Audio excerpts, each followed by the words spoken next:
রাধে রাধে।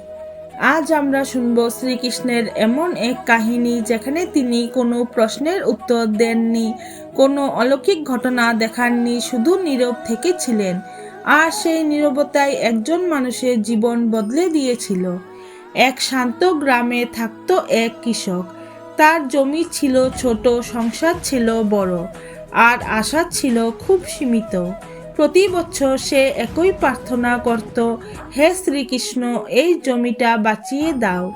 কিন্তু বছর ঘুরে বছর এলেও বৃষ্টি কম হতো, ফসল পুড়ে যেত, ঋণের বোঝা বাড়ত। গ্রামের লোকেরা বলতো, তোর ভাগ্যে কিছু নেই। কেউ কেউ বলতো, ভগবান তোর প্রার্থনা শোনেন না। এক রাতে সব হারিয়ে কৃষক মন্দিরে গিয়ে বসলো। মন্দিরে তখন প্রদীপের আলো টিম টিম করছে। সে চোখ ভেজা গলায় বলল, হে কৃষ্ণ, আমি আর কিছু চাই না, শুধু একটা উত্তর চাই। আমার ভুলটা কোথায়? কিন্তু মন্দির চুপচাপ, কোনো কণ্ঠ নয়, কোনো ইশারা নয়, শুধু নীরবতা। পরদিন ভোরে কৃষক জমিতে গেল। চারদিকে শুকনো মাটি, ফাটা জমি। হঠাৎ সে দেখল তার জমির এক কোণে একটা গভীর ফাটল। সেই ফাটলের ভেতরে রাতের অল্প বৃষ্টির জল জমে আছে।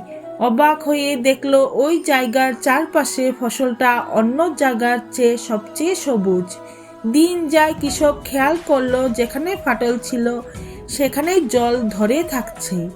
যে জায়গাটাকে সে অভিশাপ ভেবেছিল সেটাই আসলে তার জমির প্রাণ। সে বুঝলো সব ভাঙ্গন ক্ষতি নয়।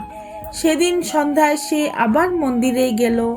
নীরবে হাত জোর করে বলল, তুমি উত্তর দাওনি, কারণ কাজটা আগেই করেছিলে। মন্দিরের বাতাসে হালকা এক বাঁশির সুর ভেসে এলো। কৃষক হাসল। শ্রীকৃষ্ণ সব প্রশ্নের উত্তর মুখে দেন না, কিছু প্রশ্নের উত্তর তিনি আমাদের জীবনের ভেতর ঘটনা হয়ে লেখেন। যা আজ বোঝা যায় না সেটাই কাল আমাদের বাঁচিয়ে দেয়। ভক্তি মানে সব কিছুর ব্যাখ্যা পাওয়া নয়, ভক্তি মানে নীরবতার উপর ভরসা করা। শ্রীকৃষ্ণ অনেক সময় কথা বলেন না, কারণ তিনি তখন আমাদের জীবনে কাজ করছেন।